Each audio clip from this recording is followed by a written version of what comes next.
Assalamualaikum warahmatullahi wabarakatuh.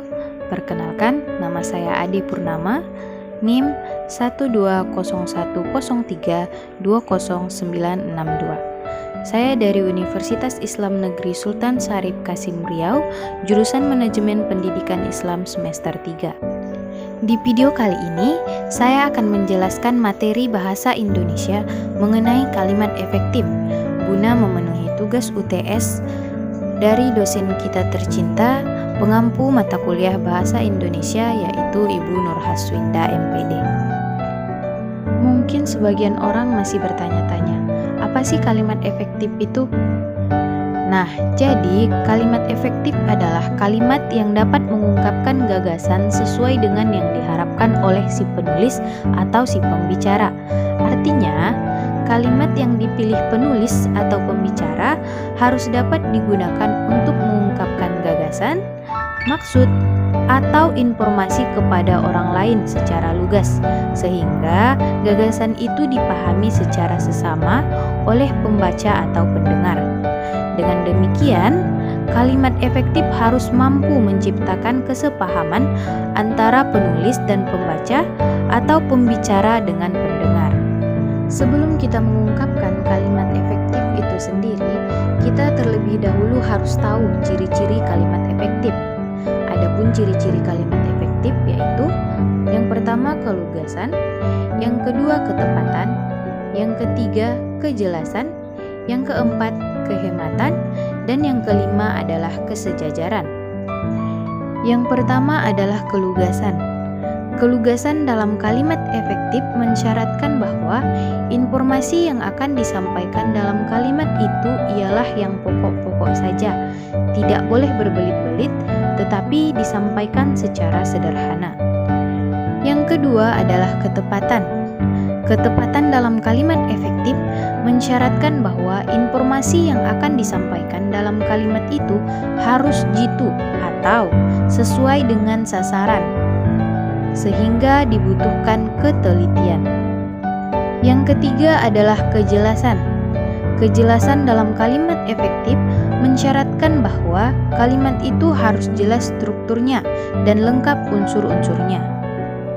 Yang keempat adalah kehematan. Kehematan adalah kalimat efektif mensyaratkan bahwa informasi yang akan disampaikan dalam kalimat itu harus cermat, tidak boros, dan perlu kehati-hatian. Dan yang terakhir adalah kesejajaran. Kesejajaran dalam kalimat efektif mensyaratkan bahwa bentuk dan struktur yang digunakan dalam kalimat efektif harus paralel, sama, atau sederajat. Selanjutnya adalah jenis kalimat efektif. Kalimat efektif memiliki 4 jenis. Yang pertama adalah kalimat berita. Kalimat berita ialah kata atau kalimat yang dipakai guna memberikan suatu informasi. Biasanya, kalimat ini diakhiri dengan tanda titik. Yang kedua adalah kalimat tanya. Kalimat tanya mengharapkan jawaban sebagai respon ataupun reaksi pemberitahuan informasi yang diharapkan. Biasanya, kalimat tanya diakhiri dengan tanda tanya. Yang ketiga adalah kalimat perintah.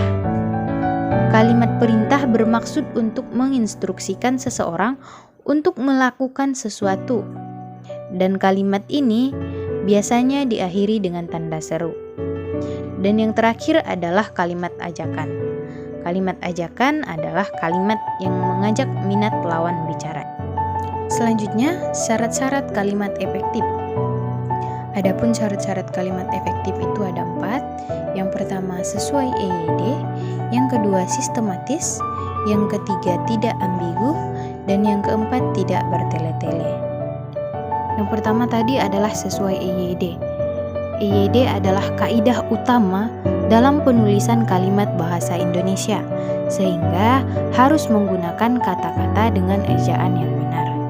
Yang kedua adalah sistematis. Susunan yang sistematis ini perlu diperhatikan, karena penggunaan kata-kata baku sesuai EYD dengan susunan yang berantakan belum bisa disebut sebagai kalimat efektif. Yang ketiga adalah tidak ambigu. Sebuah kalimat juga tidak boleh bermakna ganda atau bersifat multafsir. Jadi, tidak cukup memperhatikan penggunaan kata bermakna ganda, tetapi juga jangan membuat kalimat menjadi multafsir ketika dibaca. Dan yang terakhir, yang keempat adalah tidak bertele-tele. Penulis tidak perlu membuat kalimat yang bertele-tele dengan menghindari penggunaan kata, frasa, atau bentuk lain yang tidak perlu. Penggunaan kata yang ringkas atau hemat dalam kalimat efektif juga termasuk menghindari pengulangan subjek, menghindari sinonim kata dalam satu kalimat, dan perhatikan kata jamak. Sebelum membuat kalimat efektif, kita juga harus memperhatikan pola kalimat efektif itu sendiri. Pola kalimat efektif terbagi menjadi 8. Yang pertama adalah subjek predikat, yang kedua subjek predikat dan objek, yang ketiga subjek predikat dan pelengkap, yang keempat subjek predikat dan keterangan, yang kelima subjek predikat objek dan keterangan, yang keenam subjek predikat objek dan pelengkap, yang ketujuh subjek predikat pelengkap dan keterangan, dan yang terakhir subjek predikat objek pelengkap dan keterangan. Demikian pemaparan materi saya. Semoga video kali ini dapat memenuhi kriteria tugas UTS dari dosen pengampu mata kuliah Bahasa Indonesia. Saya akhiri dengan salam. Wassalamualaikum warahmatullahi wabarakatuh.